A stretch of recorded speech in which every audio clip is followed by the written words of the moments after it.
How's it going today, guys? Pretty good. Sweet, we're just waiting for our next guest, our other guest to arrive. She's got the beer, I think, going on. So we'll just start by getting our vegetables ready for our steak tonight. So we're going to be having some steak and a little shrimp appetizer. What kind of vegetables do you have for us? Well, we got some cherry tomatoes in here from the garden and some nice zucchini. Did you put anything on those? Yeah, we got some a little bit of olive oil over here. So I just like to just give it a little drizzle, tablespoon or so. And then a little garlic and shallots. Not too much, just enough to give them a little flavor, a little hint there, right? What are shallots? Shallots, they're like a mild onion. They're from the onion and garlic family, so they complement each other. Then some salt and pepper. You can just do that on there, just give it a little flavor, nice taste. Get them all nicely coated here. And just set these guys on the grill, nice medium-high heat, just to get them going. We'll just line up the cherry tomatoes along the side here. And these guys, they just need to heat up too. Another little thing I'll do in 1 second is give them a little poke. Just to save you the embarrassment of having to wear it home. I don't mind getting dirty. So these probably take 10-15 minutes to grill, make them all nice. And do you have the same thing on the peppers there? Yeah, the exact same thing on the peppers. So you want to try not overcrowd your grill.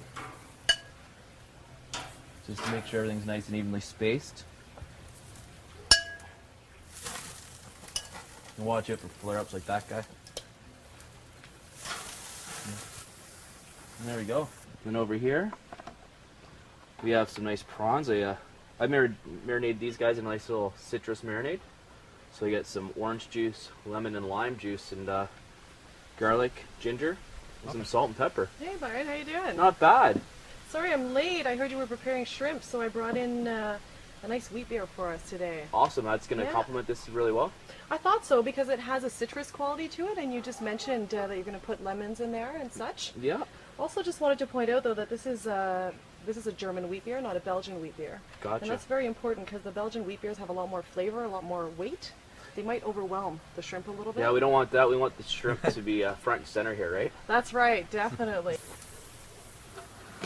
I like to use two, so that way you don't, two skewers. That way you get to, nothing flops around on you, and you have a little more control when you're flipping them. How long will that take?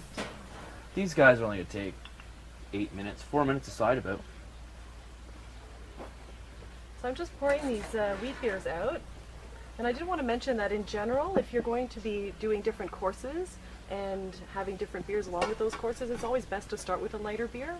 And a German wheat beer is always a safe bet with an appetizer. Perfect.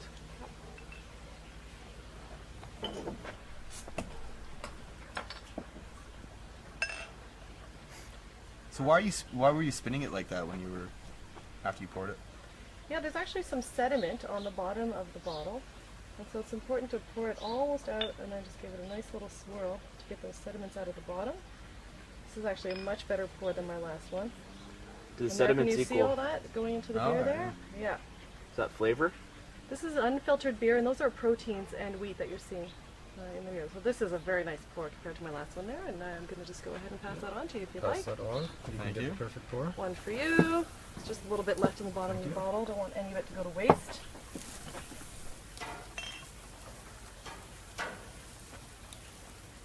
That is a different taste in beer. It's nice. Did you get the citrus quality Yeah. in there? Yeah.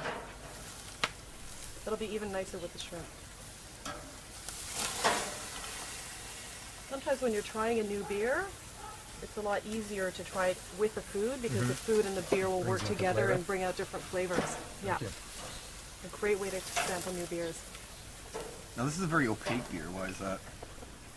This beer is actually unfiltered, and what you're seeing there is the proteins and the wheat in the beer. That's just part of the tradition of this style of beer. Well, cheers. Cheers. Let's start in on those.